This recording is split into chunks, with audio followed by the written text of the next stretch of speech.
There is a word in your Bible that you have read hundreds of times, maybe thousands. You see it on the cover of the first section of the Old Testament, and you see it in the Psalms. Blessed is the man whose delight is in the law of the Lord. You see it in Paul. We are not under law, but under grace. The word is small, 5 letters in English and 3 in Hebrew, and almost every English Bible translates it the same way for almost every appearance. Law. But that translation, the one we have inherited for 400 years, flattens the word into something the Hebrew never quite said. The Hebrew word is Torah, and it does not mean what English readers think it means. This is not a controversial claim, the Hebrew is not in dispute, and the original meaning is not hidden. But the English translation has held for so long that the actual meaning of one of the most repeated words in the Bible has quietly disappeared underneath it. So today, we read the word again. Carefully. Start with the root. The Hebrew word Torah comes from a verb, and the verb is yara. And yara does not mean to legislate or regulate. It means to throw, to cast, to shoot. Specifically, yara is the word used for shooting an arrow. When Genesis 21 verse 20 describes Ishmael growing up in the wilderness, the text says he became an archer, and the verb is yara. When 2 Chronicles 26 verse 15 describes the engineering of catapults in Jerusalem, machines designed to hurl stones from the walls of the city, the verb is yara. When 1 Samuel 20 tells the story of Jonathan firing arrows in a field to warn David that he must flee from Saul, the verb is yara. And when the psalmist writes of arrows shot at the heart of the king's enemies, the verb is yara. The image is direction, aim, trajectory, pointing. But here is the detail that opens the whole thing up. The same Hebrew root, the same 3 consonants, is also the word for rain, specifically the autumn rain that ends the dry season in Israel. The Hebrew calls it yoreh. It is the first rain, the rain that points the way to harvest, the rain that comes down with aim and purpose, falling exactly where it is needed, when it is needed, on the soil that has waited all summer for it. And Deuteronomy 32 verse 2 picks up this image and applies it directly to teaching. Let my teaching drop as the rain, my speech distill as the dew, like gentle rain upon the tender grass. Teaching as rain, instruction as something that falls with aim, wisdom as something that arrives at the exact moment the soul is dry enough to receive it. From that root, yara, comes a noun, moreh, teacher, the one who points the way, the archer of wisdom, drawing back the bow, aiming the student toward a target the student cannot yet see. And the Dead Sea Scrolls give us a striking title for the founder of the community at Qumran. They called him Moreh HaTzedek, the teacher of righteousness. Not the lawgiver of righteousness, the teacher. And from that same root comes another noun, Torah, what the teacher gives. The arrow itself, the aim itself, the pointing the way itself, the rain itself falling on a thirsty people. Think about that for a moment. The most important word in Jewish religious life is not a legal word. It is a word about archery and rainfall, about aim, about a teacher drawing back the bowstring, or the heavens opening over parched ground, and saying to a student, "Stand here, look there, walk that way." That is the foundation. So when Moses receives the Torah on Sinai, he is not handed a constitution. He is handed an arrow, the arrow of God's instruction, aimed at the heart of a newly freed people who do not yet know how to live. And when the rabbis spent centuries studying Torah, they were not parsing statutes. They were learning to aim, learning to point, learning to teach. And when Jesus said the greatest commandment was to love God and love your neighbor, he was not summarizing legal code. He was telling you which way the arrow was always pointing. Torah is not a courtroom. It is a classroom. It is the arrow of wisdom aimed at a life that needs aiming. And almost every English Bible translates it as law. Now, to be fair, the English word law is not entirely wrong. Some portions of the Torah really are legal in character. The 10 Commandments are legal. The civil regulations in Exodus chapters 21 through 23 are legal. The purity codes in Leviticus are legal. In those passages, the English word law is a reasonable translation because the genre of the underlying material is indeed legal. But Torah is much larger than that, and in many of the most quoted verses in the Bible, the English word law actively falls apart in your hands. But here is where you can feel the problem for yourself. Read Psalm 1:2. His delight is in the law of the Lord, and on his law he meditates day and night. Now stop. Read it again, slowly.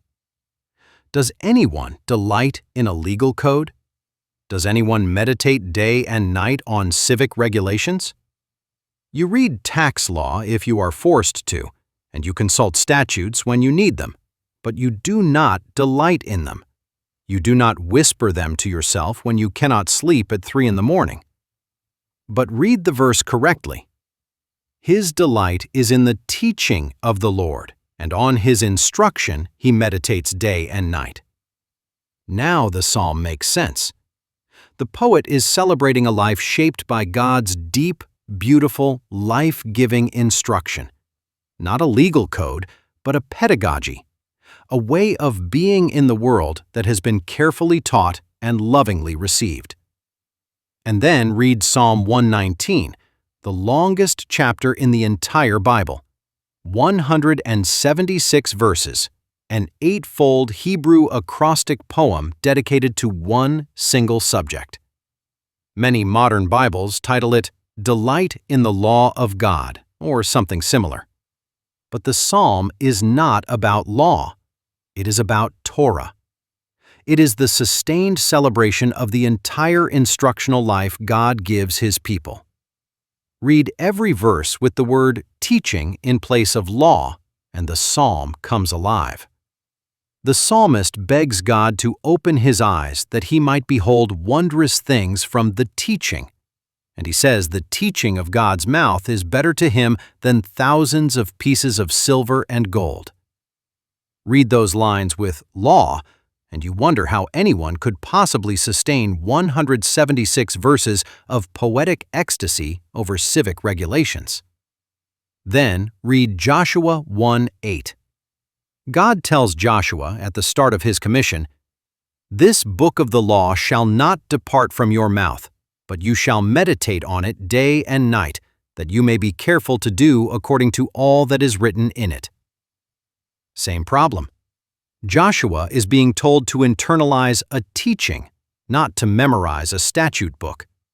The whole life of leadership the Lord is calling Joshua into is a life of carrying God's instruction with him into every decision.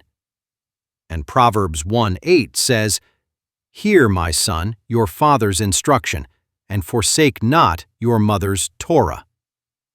Try translating that as your mother's law. It sounds absurd. Mothers do not legislate, they teach. The Hebrew makes that obvious, and the English flattens it into something cold. Isaiah 2:3 looks forward to the day when many nations will say, "Come, let us go up to the mountain of the Lord, that he may teach us his ways, for out of Zion shall go forth Torah." The prophets are not picturing the world assembled at Mount Zion to receive civic regulations. They are picturing the whole world coming to learn. And Hosea 4:6 says, "My people are destroyed for lack of knowledge. You have rejected knowledge, and I will reject you. You have forgotten the Torah of your God." Hosea is not condemning Israel for forgetting their legal code. He is condemning them for forgetting the teaching of their God, the instruction, the covenantal aim of a people who no longer remember where they were supposed to be walking.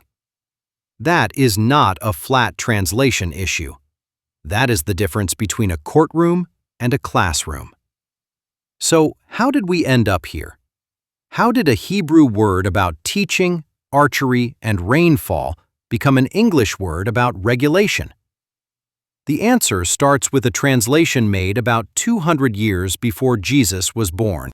Around the 3rd century BC, Jewish scholars in Alexandria, Egypt, undertook the largest translation project in the ancient world. They translated the Hebrew scriptures into Greek. 70 scholars, according to the legendary account preserved in the letter of Aristeas, working in 70 days, producing 70 identical translations. We call that translation the Septuagint, from the Latin for 70. It is the Bible the apostles read, the Bible Paul quotes from in his letters, the Bible the earliest Gentile Christians knew. For more than 300 years, it was the standard scripture of the Christian church. And when those Alexandrian scholars came to the Hebrew word Torah, they had to pick a Greek word for it. They chose nomos. In Greek, nomos means law. It means custom, statute, civic ordinance. It is the same word Greek philosophers like Plato and Aristotle used when they debated the laws of the city, and the same word historians like Herodotus used when they catalogued the legal codes of various peoples. At its core, it is a word about how a community orders itself by rules, and it was the best available Greek word. There was no exact equivalent in Greek for the Hebrew sense of teaching, instruction, narrative, direction. There was no Greek word that carried archery and rainfall and parenting and covenant inside the same vessel. So nomos was a pragmatic choice, a compromise made by translators who were doing their best with the tools their language gave them. But nomos carried legal weight, civic weight, statutory weight. It did not carry the archery metaphor, and it did not carry the pedagogical metaphor, and it did not carry the falling rain metaphor. It carried the gavel. And once nomos entered the Greek translation, it never left. When the New Testament was written in Greek, the apostles inherited nomos because they had no other word readily available. So Paul writes about nomos. James writes about nomos. The author of Hebrews writes about nomos.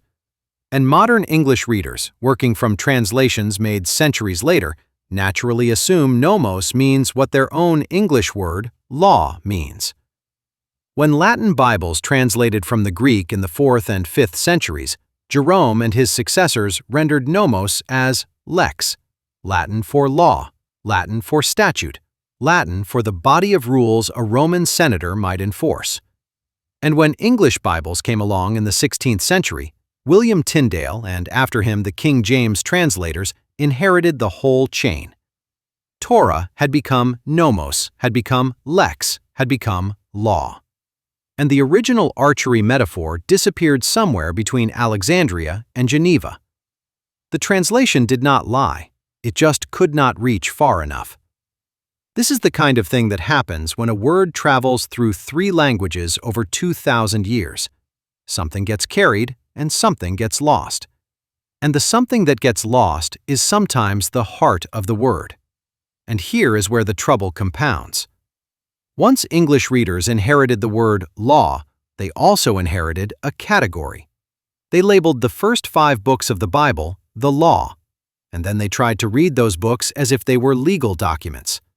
But open the Pentateuch and look at what is actually there. Open Genesis. What kind of book is it? It is a story. Adam and Eve in a garden, naming the animals, hiding from the voice of God among the trees. Cain killing his brother in a field and being marked for his crime. Noah building an ark while the world watches and laughs. Abraham wandering across the deserts toward a land he has never seen. Isaac and Rebekah meeting at a well.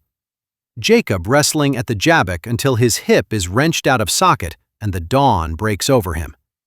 Joseph in Egypt, forgiving the brothers who sold him into slavery. How many regulations are in Genesis? Maybe 2.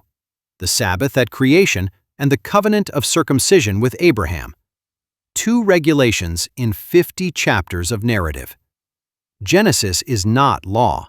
Genesis is narrative.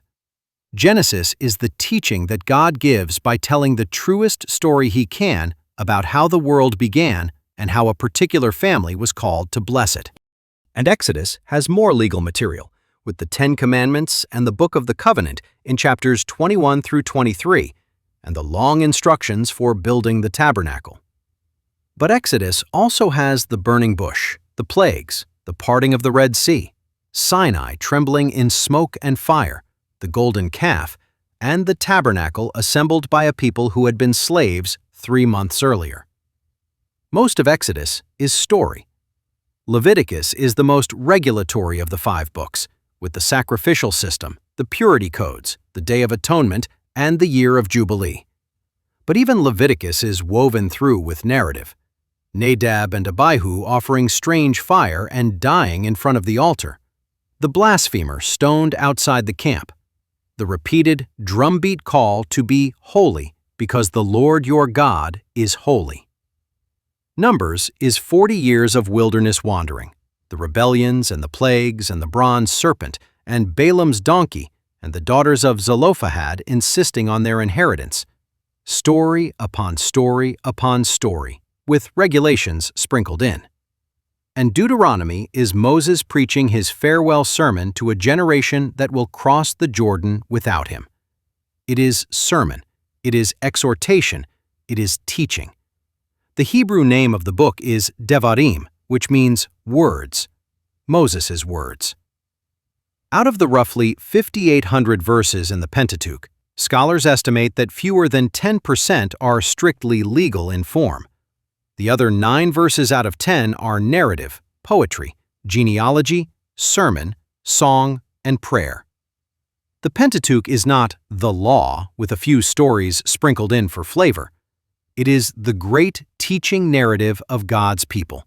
5 books that instruct by showing. 5 books that aim by telling stories. 5 books that point the way the great teacher always pointed, with words that move from creation to covenant to wilderness to the edge of a promised land. And this is not a creative reinterpretation. This is what Torah always meant in Hebrew. And it is what the rabbis still mean when they say the word. They never stopped meaning it. They have spent 2,000 years calling these books Torah, while English Bibles called them the Law. The Pentateuch is not a courtroom record. It is the foundational classroom of the people of God. And now, here is where the whole study finally pays off. Read Paul. Galatians 3:13. Christ redeemed us from the curse of the law. Read that through the lens of nomos as legal code, and Christ rescued us from a regulatory regime. This is the standard Protestant reading, and it is the way most English-speaking Christians have heard the verse for centuries. But Paul's argument is more layered than that. A few verses later, in Galatians 3:24, Paul writes that the law was our tutor to bring us to Christ. And the Greek word for tutor is paidagogos. A paidagogos in the Greco-Roman world was not a schoolmaster in the modern sense.